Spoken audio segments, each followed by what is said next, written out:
सो hi hello everyone. हाँ भाई, देखिए आज के इस वीडियो में अपन डिस्कस करेंगे कि जो red pre level 2 science math syllabus के अंदर जो साइंस की जो यूनिट्स हैं, साइंस के जो टॉपिक्स हैं, क्या उन्हें हम बिना किसी पेड कोर्स के कवर कर सकते हैं, तैयार कर सकते हैं? तो इसका आंसर है यस।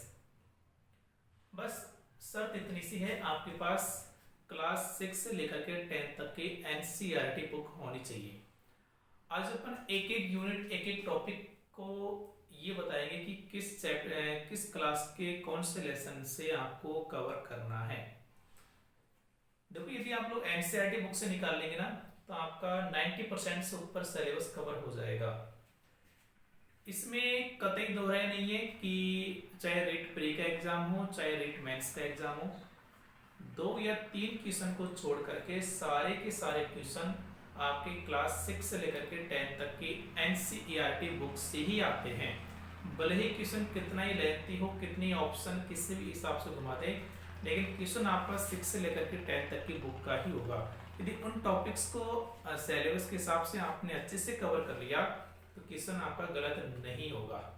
अभी जो लास्ट जनवरी में एग्जाम लगा था रेट मैथ्स का, उसमें भी आपने देख लिए होंगे क्लास 6 से लेकर के 10 तक की बुक से ही मैक्सिमम क्वेश्चन पूछे गए हैं, 1-2 क्वेश्चन को छोड़ करके। ठीक है, तो कुल मिला के आप लोग बिना किसी कोर्स परचेज किए भी आराम से साइंस के टॉपिक्स एनसीईआरटी बुक से निकाल सकते हैं। और आज के इस वीडियो में अपन ये डिस्कस करेंगे कि कौन से क्लास के किस लेसन से टॉपिक को निकाला जा सकता है। तो वीडियो को लास्ट तक देखना, अच्छा लगे तो लाइक शेयर जरूर करना। ठीक है भाई, देखो तो सबसे पहले तो मैं पीडीएफ निकाल लेता हूं अपने सिलेबस की। देखो, ये आपका सिलेबस है, आप सभी को पता है, ये अपना साइंस का सिलेबस है। ठीक है, कौन सा टॉपिक कहां से करेंगे ये मैं लिख चुका हूं ऑलरेडी, है ना। उसके हिसाब से आपको बताऊंगा। काफी मेहनत लगी है, सारे टॉपिक्स को, सारे लेसन में एक एक चीजें मिलान की है। देखो, सबसे पहले यहाँ पे जो टॉपिक्स आपको दिए गए हैं ना भाई, वो दिए गए हैं बायोलॉजी के। ये सारे के सारे टॉपिक्स हैं, ये किसके हैं? ये आपके हैं बायो के, ये बायोलॉजी के हैं। ठीक है, देखो जो सबसे पहले है ना, सजीव निर्जीव परिचय, अंतर एवं लक्षण। ये एक्चुअली में देखा जाए ना तो सीधा आपको, वैसे आप लोग आपके हिसाब से कर सकते हैं, लेकिन ये आपको लेसन 11 की जो बायोलॉजी की बुक है उसका लेसन 1 है, वहां से आप लोग कर सकते हैं। सजीव निर्जीव में उनका परिचय, क्या अंतर होता है, क्या लक्षण है, वहां से आप लोग आराम से कर सकते हैं। यदि आपको इसकी पीडीएफ चाहिए तो आप लोग कमेंट कर देना, इसकी सेपरेट पीडीएफ भी आपको प्रदान कर दी जाएगी। अपने टेलीग्राम चैनल है गुरु अकेडमी 16, कमेंट कर देना, वहां पे मैं आपको ये अवेलेबल करवा दूंगा। ठीक है, सेकेंड यूनिट है सूक्ष्म जीव, जीवाणु, वायरस, कवक, लाभकारी एवं अलाभकारी। ये आप लोग कहां से निकाल सकते हैं? ये आप लोग निकाल सकते हैं 8 क्लास की बुक से, लेसन 2, जो 8वीं क्लास है ना उसका लेसन 2, वहां से आप लोग इसको इजीली निकाल सकते हैं, आपको आराम से कवर हो जाएगा। आगे सजीव, ये कहां से निकाल सकते हैं? देखो, इसमें ढंग से देखना आप लोग, पाठकों में ये जो है ना पौधों के प्रकार एवं विभिन्न भाग, ये तो आप लोग क्लास 11 से निकाल सकते हैं, है ना। वहां पे दे रखा है, ये वाला चैप्टर आप लोग देख लेना। और पादप में पोषण, श्वसन, उत्सर्जन और प्राणी में पोषण, ये सारे के सारे आप लोग, पादप में पोषण, श्वसन, उत्सर्जन और प्राणी में पोषण, ये आप लोग क्लास 10th का जो लेसन नंबर 5 है, जैव प्रक्रम। देखो आप लोग देखना, पुराने बुक में आपको लेसन 6 मिलेगा और नई में लेसन 5 मिलेगा, तो आप लोग देख लेना। मैं चैप्टर का नाम बोल रहा हूँ साथ साथ, 10th science book lesson number 5, वहां से आप लोग निकाल सकते हैं।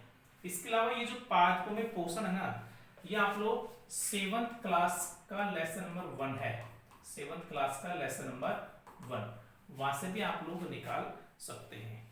ठीक है, इसके अलावा ये जो है पादप और जंतु कोशिकाओं की संरचना और कार्य, ये आप लोग लेसन 9th क्लास का लेसन नंबर 5 है, वहां से निकाल सकते हैं, कोशिका वाला चैप्टर है। और इसके अलावा आप लोग इसको 11th क्लास की बुक से भी निकाल सकते हैं, बायोलॉजी से।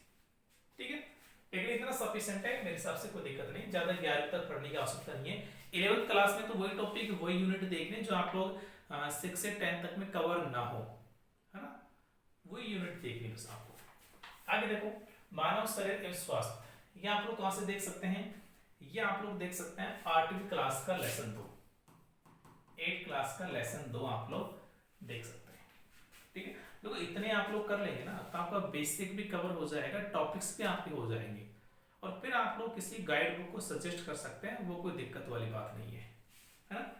तो ये बायोलॉजी के, हाँ आज एक और यूनिट बच रही है, जंतु प्रजनन एवं किशोर अवस्था, ये वाले आप लोग 10th का जो लेसन नंबर कौन सा है, लेसन नंबर 7, 10th का लेसन नंबर 7 से देख सकते हैं, और इसके अलावा 8वीं क्लास का लेसन 9, 8 का लेसन नंबर 9, कैसे आप लोग ये टॉपिक आराम से आपका कवर हो जाएगा। ठीक है, तो ये बायोलॉजी के सारे सारे टॉपिक्स हैं, किस क्लास की बुक से कौन से लेसन से आपको कवर करना है, तैयार करना है, वो मैंने आपको बता दिया है। ठीक है भाई, आगे देखो, अब ये जो सारे के सारे टॉपिक्स है ना, ये सारे के सारे टॉपिक्स है आपके फिजिक्स के, किसके, ये फिजिक्स, ठीक है, भौतिकी के हैं। तो ये कहां से आपको निकालने को, देखो जो पहली यूनिट है यांत्रिकी, ये आप लोग कहां से निकाल सकते हैं, ये आप लोग 7th क्लास की जो बुक है उसका लेसन नंबर 13, 8वीं क्लास जो है उसका लेसन नंबर 11, और जो 9th क्लास है उसमें लेसन नंबर 8 और 9, 7th का लेसन 13, 8वीं का लेसन 11 और 9th का लेसन 8 और 9, ऐसे आराम से आपकी यूनिट कवर हो जाएगी।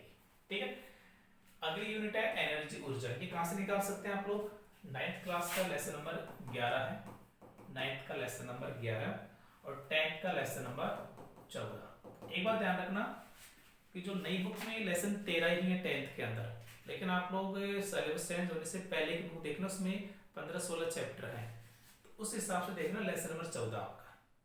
ठीक है, वहां मिल जाएगा आपको ये ऊर्जा वाला, है ना, ये वैकल्पिक स्रोत है, परंपरागत, सारे के सारे मिलेंगे आपको ऐसे कैसे देख लेने के बाद आप लोग।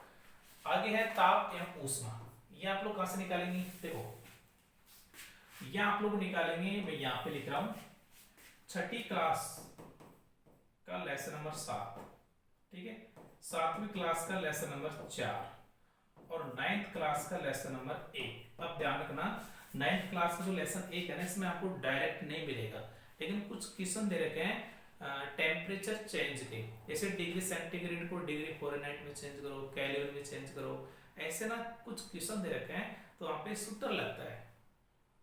ठीक है, तो वो क्वेश्चन आपको देखना है टेम्परेचर चेंज वाले। ठीक है, आगे देखो प्रकाश एवं ध्वनि, इसके बारे में बात करते हैं। तो ये आपको एक तो 7th क्लास का लेसन नंबर 15, 8th क्लास का लेसन नंबर 16 और सबसे इंपॉर्टेंट 10th क्लास का लेसन नंबर 9 लाइट वाला, ये बेहद इंपॉर्टेंट है। ठीक है, किसमें यही से पसंद है आपका। आगे विद्युत एवं चुंबक तत्व, इसके अंदर आपको देखो 10th क्लास का लेसन नंबर 11 और लेसन 11 और 12, ये देखना ही देखना है। दूसरी बात, ये जो है ना विद्युत धारा एवं इसके प्रभाव, विद्युत धारा एवं इसके प्रभाव, ऐसा करके क्लास 7 में लेसन 14 है, ये भी आपको देखना है। और विद्युत धारा के रासायनिक प्रभाव, ऐसा करके 8 क्लास में लेसन नंबर 14 है। विद्युत धारा के प्रभाव ऐसे करके क्लास 7 में लेसन 14 है, और रासायनिक प्रभाव ऐसा 8 क्लास का लेसन 14 है, ये देखना है। और 10th क्लास का लेसन 11 और 12 तो आपको देखना ही है, इसमें लेसन 11 है ना, यही से आपका काम हो जाएगा जहां तक जाता है। ठीक है, आगे है प्राकृतिक परिघटनाएं, त्वरित भूकंप, डायरेक्ट तो नहीं है, लेकिन आप लोग देख लेना, किसी बुक में मिल जाए तो ऐसे वगैरह वहां से देख लेना। ठीक है, या कोई गाइड बुक है वहां से देख लेना। ठीक है, आगे देखो, अब ये सारे के सारे आपके बायोलॉजी के हैं, कुछ ईवीएस के भी हैं, वो देखो पदार्थ की संरचना, ये कहां से करेंगे आप लोग, ये आप लोग कर सकते हैं। देखो 7th क्लास की जो बुक है उसका लेसन नंबर 6, 7th क्लास की जो बुक है लेसन नंबर 6, उसमें क्या मिलेंगे आपको, उसमें आपको मिलेंगे भौतिक एवं रासायनिक परिवर्तन, ये वाला चैप्टर मिल जाएगा आपको।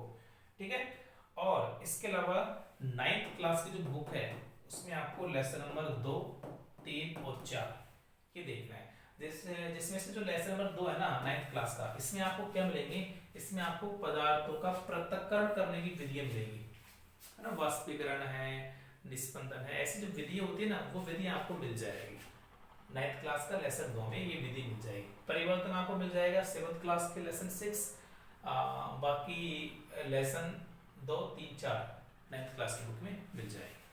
ठीक है, आगे देखो, आगे है रासायनिक पदार्थ, ऑक्साइड, अम्ल, क्षार और लवण, ये आपको 10th क्लास का लेसन नंबर 2 मिल जाएगा, 10th क्लास का लेसन नंबर 2। इसके अलावा आगे जो लिख रखे हैं ना, ऑक्सीजन गैस, नाइट्रोजन और नाइट्रोजन चक्कर, ये आपको कब मिलेंगे, ये आपको मिलेंगे 9th क्लास का लेसन नंबर 14, लेसन 14 मिल जाएगा, 9th क्लास का लेसन नंबर 14। ठीक है, वहां पे आपको आराम से मिल जाएगा। आगे देखो हाइड्रोकार्बन सामान्य जानकारी, ये आपको 10th क्लास का लेसन नंबर 4 है, कार्बन एवं इसके यौगिक, ऐसा करके लेसन है वो मिल जाएगा आपको। आगे कोयला और पेट्रोलियम और प्राकृतिक गैस, कोयला, पेट्रोलियम, प्राकृतिक गैस, ये आपको मिलेगा 8वीं क्लास का लेसन नंबर 5, 8वीं क्लास का लेसन नंबर 5। और दहन एवं ज्वाला, ये मिलेगा आपको 8वीं क्लास का लेसन नंबर 6। ऐसे के ऐसे चैप्टर के नाम है, कोयला, पेट्रोलियम, प्राकृतिक गैस, दहन एवं ज्वाला, है ना, ऐसे कैसे करके चैप्टर्स के नाम है वो आपको मिल जाएंगे। आगे देखो, पौधे एवं जंतुओं का संरक्षण, देखो ये वैसे आपको ना जो लेसन नंबर वो सॉरी क्लास 11 जो है ना, क्लास 11 उसकी बायोलॉजी की बुक में मिल जाएंगे, पीछे की साइड ईवीएस से कुछ चैप्टर दे रखे हैं, इकोसिस्टम वगैरह ऐसे कुछ चैप्टर है, उसके बाद में आपको मिल जाएगा, है ना, वनोन्मूलन, हरित गृह प्रभाव, वैश्विक तापमान, स्पीसीज, है ना, मोस्टली ये वाले मिलेंगे आपको, वन्य प्राणी अभ्यारण्य, राष्ट्रीय उद्यान, और ये आप लोग देख लेना किसी गाइड बुक से हो जाए तो बढ़िया है। बाकी ये संकटग्रस्त जो प्रजाति होती है, वन्य प्राणी अभ्यारण्य है, राष्ट्रीय उद्यान है, ये 11th क्लास नहीं 12th क्लास में मिलेंगे, 11th नहीं 12th क्लास के बायोलॉजी मिल जाएंगे आपको। ठीक है, यदि आप लोग कहेंगे तो मैं इसकी पीडीएफ आपको भेज दूंगा, जो मेरे 12th के नोट्स हैं जो बना रखे हैं वहां से मैं आपको भेज दूंगा, आपको कहेंगे तो।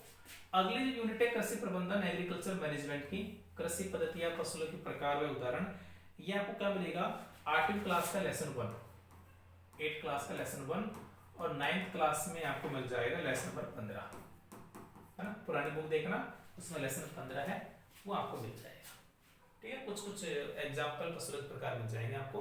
तो ये वाला आप लोग ये सारे जो क्लासेज हैं इनकी जो बुक है लेसन वाइज मैंने आपको बता दिए हैं, यदि ये आप लोग कवर कर लेते हैं तो साइंस के सारे यूनिट, सारे टॉपिक्स का बेसिक कवर हो जाएगा और एडवांस भी आपको याद हो जाएगा। आपकी बुक में आपके एग्जाम में क्वेश्चन नहीं छूटेगा। अब देखो एक दो क्वेश्चन यदि ऐसा आ जाते हैं हायर लेवल की, वो बात अलग होती है, वो सभी के लिए देखो नहीं होते हैं, है ना, लेकिन मोस्टली क्वेश्चन आपके यहाँ से कवर हो जाएंगे, क्योंकि एनसीईआरटी से ही आपका पेपर बनता है। क्वेश्चन चाहे कैसा भी आए, किसी भी लैंग्वेज में आए, बनेगा एनसीईआरटी से ही। अब तक जो पेपर भी आप लोग देख सकते हैं, कोई बड़ी बात नहीं है। ठीक है, तो वीडियो यदि आपके लिए हेल्पफुल रहा हो तो लाइक, कमेंट, शेयर अवश्य करना, और वीडियो को अधिकतम आपको बच्चों तक शेयर करना है। Thank you.